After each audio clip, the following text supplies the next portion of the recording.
This BCAN Staycation is presented by the Toledo Zoo and Aquarium. Roam near home.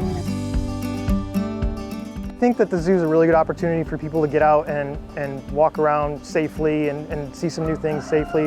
It's a 72-acre zoo, so there's a lot of space for people to safely social distance, and the barnyard specifically is really exciting for the kids. I think they come in and they can buy that feed and interact with the animals, and the kids just love it. And the animals are really interactive. The sheep are super cute, and so I think it's really going to make the kids' day. Hi, my name is Adam Haynes. I'm a lead keeper, and I work over at the Barnyard at the Toledo Zoo.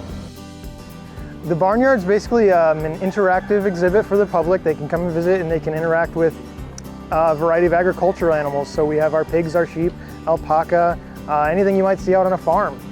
So when people enter, they're first going to see the 9 goats, and they can purchase some feed, and they can feed those goats. They can reach in and try to pet them if they'll let them, and then they can wrap around a little while and see the alpaca, which we just have our newborn Nancy, so they can interact with those guys too. And then once they head inside, we have our Southdown sheep inside right now, and they're usually pretty interested in the feed that the people can purchase, and so lots of opportunities to interact with the animals.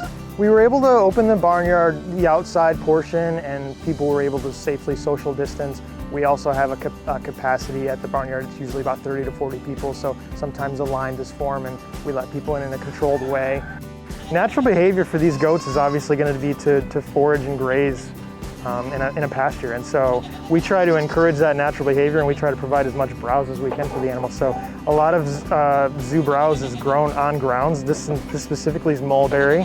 Our horticulture team is awesome, and they'll go around and they'll collect different browses for us. So we have a little bit of a variety that we'll feed them. This is pretty much the only breed of domestic pig that has hair. They're a cross between a European boar and the domestic pig.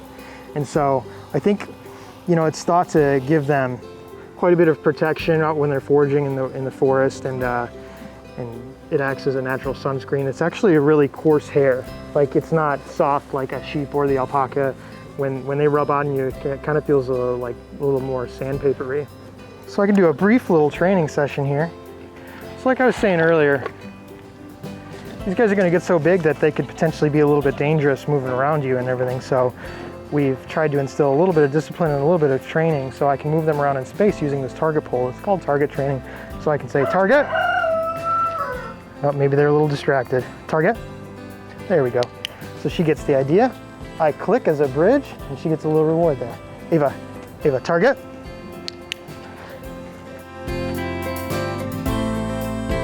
And we have Nancy here, who is just over a week old. And so the public can come in and purchase our petting zoo feed, and they can feed these guys too. It'll be a little while before Nancy down here is interested in solid food. She's still gonna be nursing from mom for a while, but. Barnyard specifically is really exciting for the kids. I think they come in and they can buy that feed and interact with the animals, and the kids just love it. And the animals are really interactive. The sheep are super cute, and so I think it's really going to make the kids' day. Yeah, and the parents, you know, also. This BCAN Staycation is presented by the Toledo Zoo and Aquarium. Roam near home.